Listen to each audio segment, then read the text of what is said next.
오늘 우리에게 주시는 하나님의 말씀은 이사야서 49장 8절에서 11절까지의 말씀입니다. 이사야서 49장 8절에서 11절까지의 말씀을 교독하시고 마지막 절은 함께 합독하시도록 하겠습니다. 내가 과연 듣지도 못하였고 알지도 못하였음에 내 귀가 예적부터 열리지 못하였나니 이는 내가 정령 배신하며 모태에서부터 내가 배역한 자라 불린 줄을 내가 알았습니다. 내 이름을 위하여 내가 노하기를 더디할 것이며 내 영광을 위하여 내가 참고 너를 멸절하지 아니하리라. 보라, 내가 너를 연단하였으나 은처럼 하지 아니하고 너를 고난의 풀무에서 택하였노라. 다 같이요. 나는 나를 위하여 일을 이룰 것이라. 어찌 내 이름을 욕되게 하리요 내 영광을 다른 자에게 주지 아니하리라. 아멘. 할렐루야. 오늘도 우리를 예배 가운데 부르신 하나님을 찬양합니다. 그리고 새벽을 깨워 기도의 향으로 나오신 모든 성도님들께 하나님의 은혜와 평강이 함께 하시기를 기원드립니다. 모든 사람이 똑같이 아픔과 슬픔을 겪는 건 아니지만 이 고난, 즉 고통의 문제에 있어서 예외적인 사람은 아무도 없습니다. 고난은 언제나 반갑지 않는 손님처럼 현실로 우리에게 다가오는 것입니다. 성경은 인생은 고난을 위하여 났나니 불티가 나름과 같다라고도 말씀을 하십니다. 때론 이 고난이 우리의 믿음을 부서지기도 하고 또 하나님을 부정하게 하기도 하고 원망하게도 하는 것입니다. 그래서 이 고난이 우리에게 찾아올 때 우리의 삶이 무너지기도 하고 우리의 삶이 혼란스러워지기도 하고 또는 이 고난 때문에 쫓기는 마음으로 살아가게 되기도 하는 것입니다.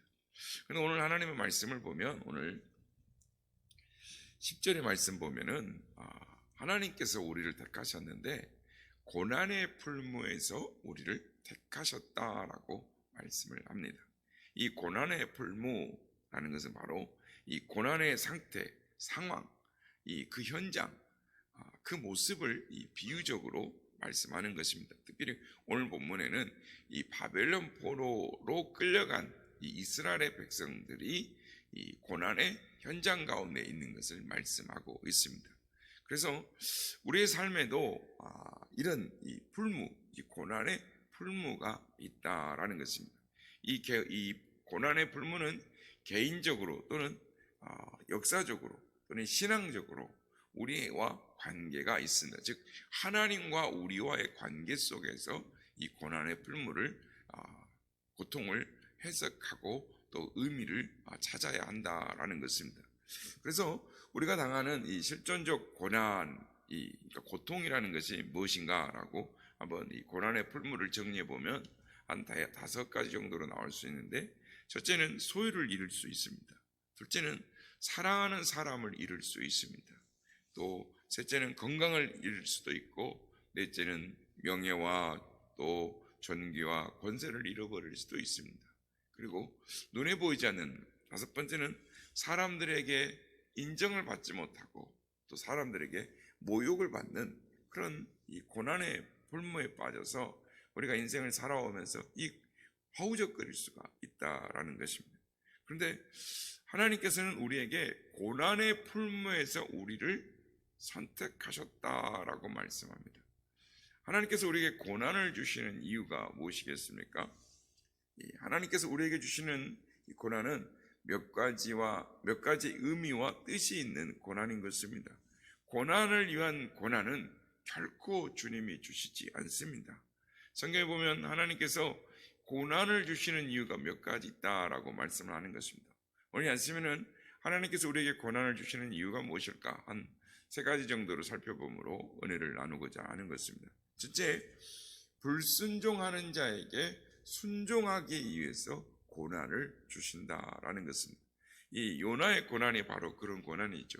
하나님께서 이 니느웨에 가서 말씀을 전하라 했을 때 요나는 하나님의 낯을 피하기 위하여 다시스 요바로 가는 이 배를 타고 갔던 것이죠. 그때 하나님께서 풍랑을 일으켜서 모든 사람의 생명을 또 재산의 피해를 입게 하시고, 그리고 결국 요나가 고기의 뱃속에 들어감으로 말미암아 큰 고난을 당하고 나서야 니느웨에 가서 하나님의 말씀을 전하는 것입니다. 우리도 하나님의 뜻과 어긋나는 길을 갈 때 하나님께서 우리에게 고난의 풀물을 허락하시는 경우가 있습니다. 그래서 고난이란 하나님의 뜻에 순종하기 위해서 주시는 고난이다.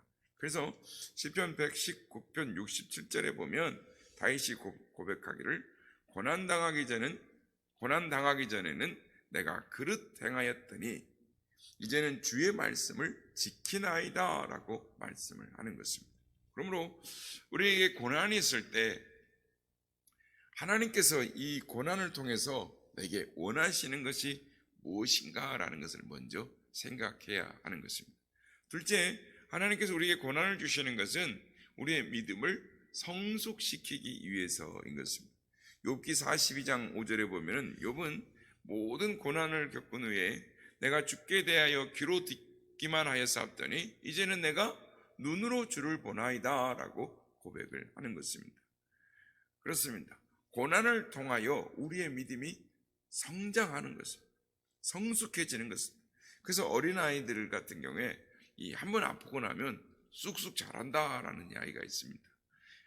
그리고 성장하는 청소년들에게는 성장통이라는 것이 있죠. 즉 성장통이란 청소년들이 발육하는 과정 속에서 이 고통을, 이 통증을 느끼는 것입니다. 그러니까 한참 발육하는 성장 소년들에게, 이 청소년들에게 무릎도 아프고 허리도 아프고 어깨도 아프고 이런 이 성장통이 있습니다. 갑자기 쑥쑥 자라나려면 이 신체 골격 구조가 점점 바뀌기 때문에 아이들이 감당하지 못하는 이 성장통이 있는 것입니다. 그래서 발육을 하는 것이죠. 마찬가지로 우리의 신앙도 성숙하기 위해서는 이 성장통이 있다라는 것입니다. 그래서 우리가 잘 아는 일본의 소설가 미우라 아야코는 이 고난의 의미라는 데서 이런 글을 쓰는 것이죠. 병들지 않으면 드리지 못할 기도가 있다. 병들지 않으면 믿을 수 없는 기적이 있다. 병들지 않으면 들을 수 없는 말씀이 있다. 병들지 아니하면 가까이 갈 수 없는 장소가 있다. 병들지 아니하면 우러러 볼 수 없는 얼굴이 있다. 병들지 아니하면 나는 인간조차 될 수 없다라는 말을 합니다. 무슨 말입니까? 병이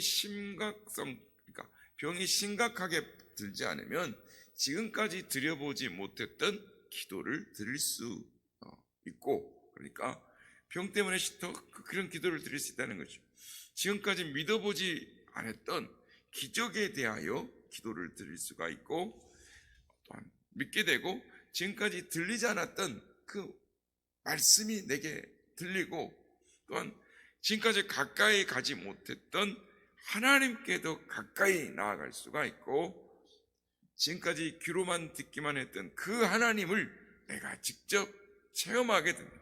즉 그걸 통하여 내가 신이 아니라 내가 하나님이 창조하신 피조물이구나. 나는 하나님의 은혜가 아니면은 살아갈 수 없는 부족하고 보잘것없는 죄인이구나, 인간이구나 라는 것을 고통을 통하여 깨닫게 된다라는 것입니다. 그래서 다윗은 시편 119편 71절에 67절에는 고난당하기 전에는 그릇 행하였다라고 말하잖아요. 그런데 조금 뒤에 가면 이렇게 71절에 고난당한 것이 내게 유익이라, 내가 이로 인하여 내가 주의 율례를 배우게 되었나이다 라고 고백을 하는 것입니다.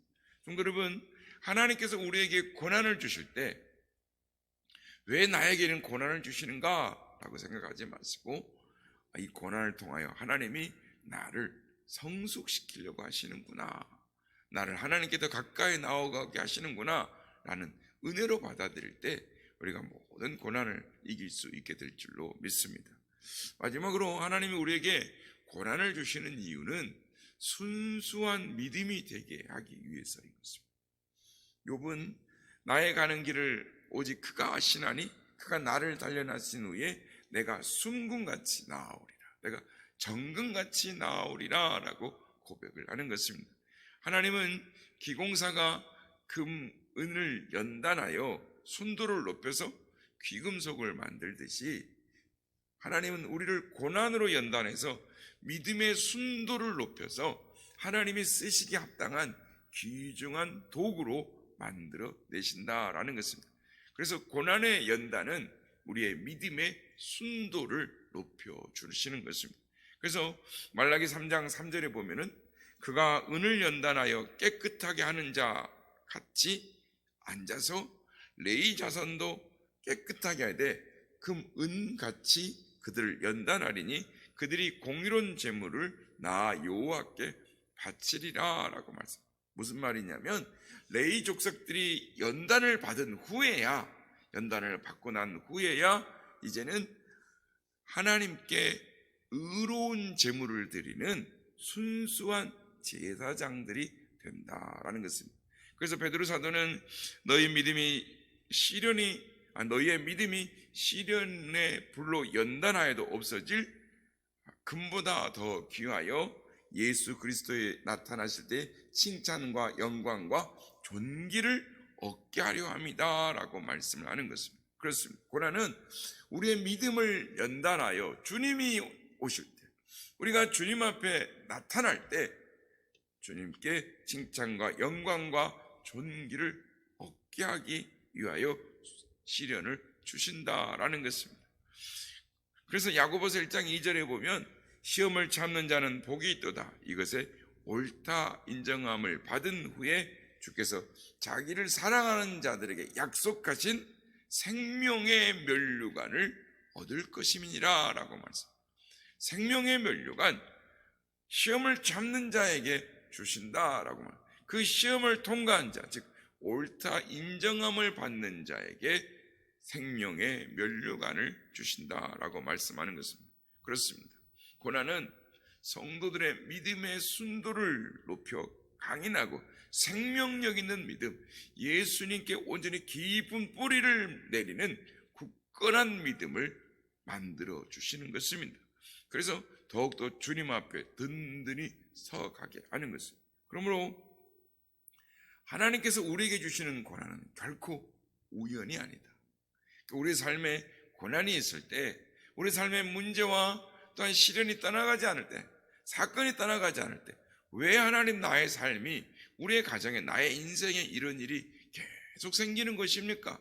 끊이지 않고 왜 이렇게 고난의 풀무 속에 있습니까? 라고 물어볼 때 우리는 그 고난을 통하여 하나님 우리를 겸손하게 하시고 순종하는 믿음으로 거듭나게 하시고 뿌리 깊은 믿음과 성숙한 체험이 있는 믿음이 되게 하셔서 믿음의 순도를 높여 하나님이 쓰시는 귀한 도구, 주님 오실 때 칭찬과 영광과 존귀를 받게 하기 위하여 나에게 고난을 주심을 우리는 깨달아야 하는 것입니다. 그래서 바라기는 고난이 올 때, 아니 내가 고난의 장소에 있을 때 당황하거나 놀라는 것이 아니라 하나님께서 내게 크신 은혜를 주셔서 그 고난의 풀무가 나를 향한 선택의 자리, 승리의 자리, 영광의 자리, 사랑의 자리임을 깨닫고 주님, 나에게 주신 이 시련을 믿음으로 승리하며 나아가겠습니다. 고난을 영적인 눈으로 해석함으로 말미암아 오늘도 우리의 삶에 임하신 하나님의 그 놀라운 손길을 경험함으로 말미암아 옳다 인정함을 받아 주 앞에 섰을 때 모두 다 생명의 면류관의 주인공들이 다 되시는 우리 모두가 다 되시기를 예수님의 이름으로 축복합니다.